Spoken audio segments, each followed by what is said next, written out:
الشوط الاولاني من مباراه المغرب وجزر القمر في بطوله كاس الامم الافريقيه، شوط ساخن جدا، لكن ضربه جزاء ضايعه في اول 10 دقائق، وضربه الجزاء اللي ضاعت دي كانت ضربه جزاء اونطه اصلا، لان اللعيب رمى نفسه.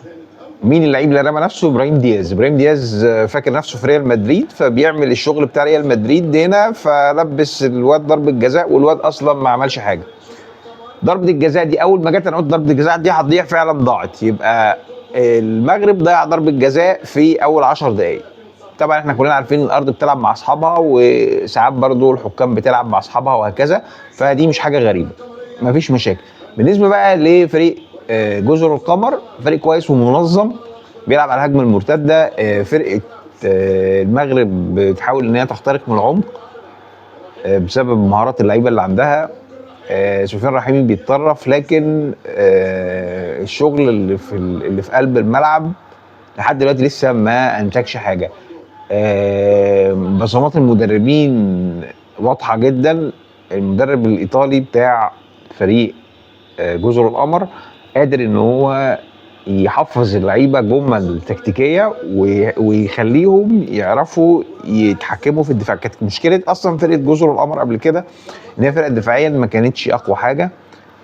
الفرقه اتحسنت جدا دفاعيا، لكن خط الهجوم بتاعها طبيعي ان هو يكون منكمش في ظل ان هو بيلاعب رابع العالم وفريق مرشح للبطوله بقوه، ان لم يكن الفريق الاكثر حظوظا في البطوله دي.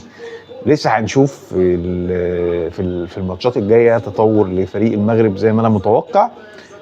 في الغالب ماتش الافتتاح بيبقى فيه مفاجآت، خصوصا بالنسبه للفرق اللي هي بتبقى جايه من مسيره كويسه، يعني فرقه عامله مسيره كويسه، بعد كده لما بتيجي تلعب ماتش افتتاح في بطوله زي كده والتوقعات بتبقى كبيره، اللعيبه بتبقى شويه هايبه الموقف او خايفه، او بيبقى ده عامل نوع من انواع الضغوطات عليهم وهكذا.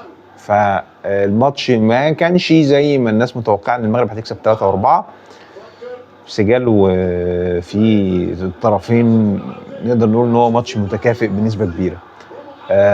شكرا.